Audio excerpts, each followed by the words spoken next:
Hi, my name is Anna. I'm from Brooklyn, New York, and I'll be making kulebyaka, or a salmon pie. It's a Russian recipe, and for this recipe what you'll need is about 5 tablespoons of Philadelphia cream cheese, smoked salmon, what a great combination, about 1/4 cup of rice, and this is already cooked rice, 2 scallions, we're just going to use the bottom of the scallions, 4 eggs, a handful of dill, because it wouldn't be complete without that, and some sea salt and pepper for taste.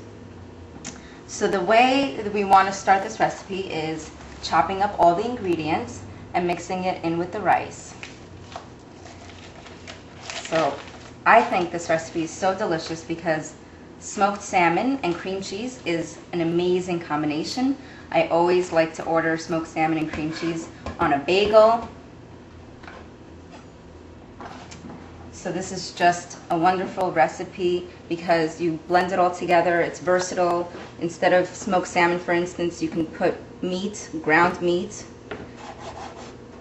So unlike many recipes from Russia that have its origins in other countries like France, this recipe, kulebyaka, is actually an original to Russia, and the French, in fact, like this recipe so much that in the early 1800s there were a few French cookbooks that featured this Russian pie dish with fish, and even in the famous Escoffier cookbook it's listed as salmon loaf in brioche paste.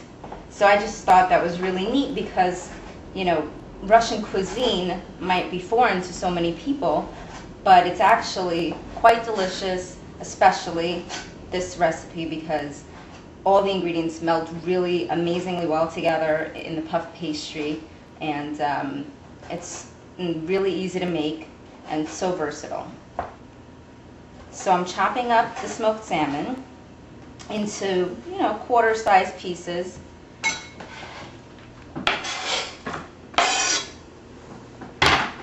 And now I'm going to be chopping up the scallion.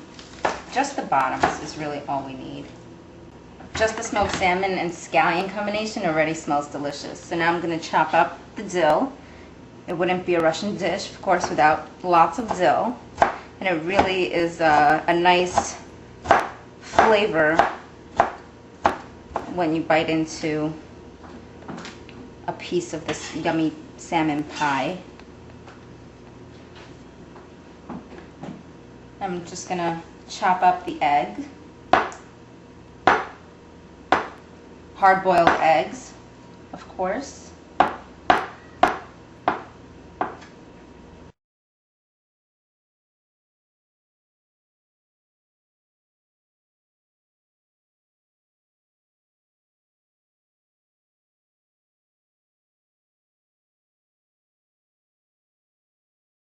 Now this recipe can actually be served not only as a main dish, with a side salad, for instance.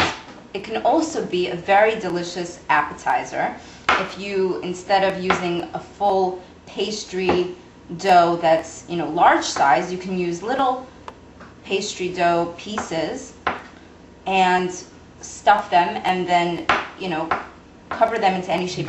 Okay, so now we're going to add our rice, and it doesn't seem like a lot of rice, but you don't need a lot of rice for this dish. Even though it's just a 1/4 cup of cooked rice, it's still enough for the dish.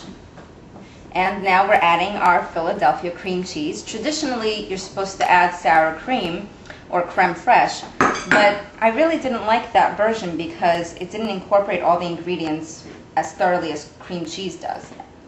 And its texture is smooth, and I think, you know, sour cream is a little bit more of a tangy flavor for this, but I found that cream cheese is actually a much better substitute, and that's how I traditionally make this dish. It binds everything better together, and I think it tastes better than sour cream, in fact. Now you want to preheat your oven to 425 degrees before you start rolling out the pastry dough so that the oven is ready for you when you're going to put the pie in.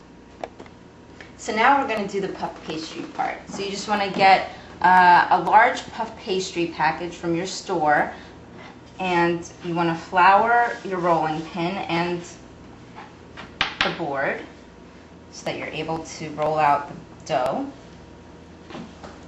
And then transfer it carefully over to the board.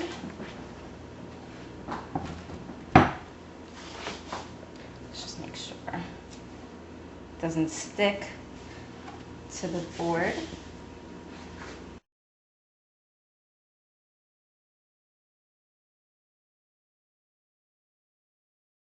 So now that you've rolled it out to a size that you're happy with, you want to stuff the puff pastry with the mixture.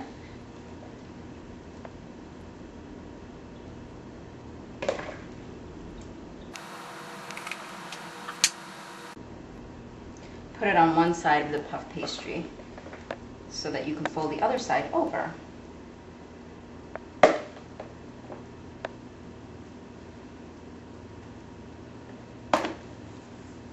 So just distribute it evenly so everyone gets a bite.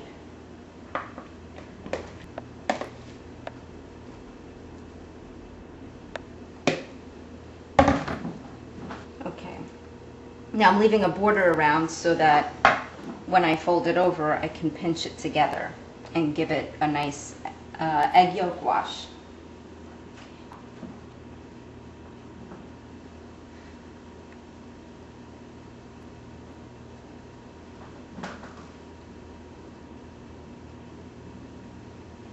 Okay, so just gently pinch it together, the dough closed. I like to use a fork. Okay, so now that we've assembled the pie, I'm going to make an egg yolk wash.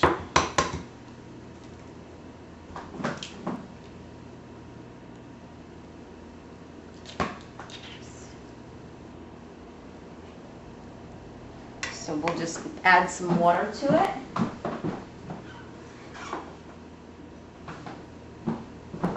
Just a splash of water.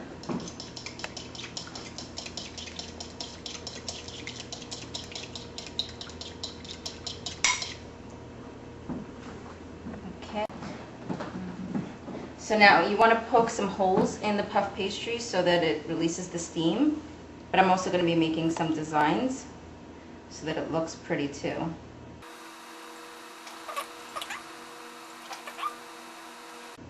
And now we're going to transfer it to our baking dish, but first you want to spray it or dust it with flour or put butter on it so that it doesn't stick.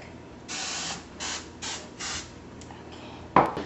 So after you have put some spray, cooking spray on the dish pan, and you've put egg wash on the pie, you're going to transfer it over to the baking dish.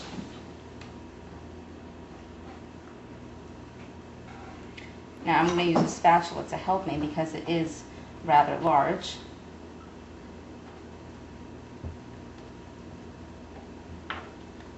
And I do have small hands. Ta-da! Yay! Okay. So now we're going to put this in the oven at 425 degrees for about 20 to 25 minutes until you see that it's golden brown and delicious. So this is what it looks like when it comes out of the oven, and it's nice and golden brown. In case it isn't, you can turn your oven on broil for about a minute and it'll make it nice and brown. And after you let it cool down after a few minutes, we're just going to cut off a nice wedge. Nice big piece. Look at that, nice and warm and delicious. Isn't that beautiful? And that's how you make salmon pie or kulebyaka.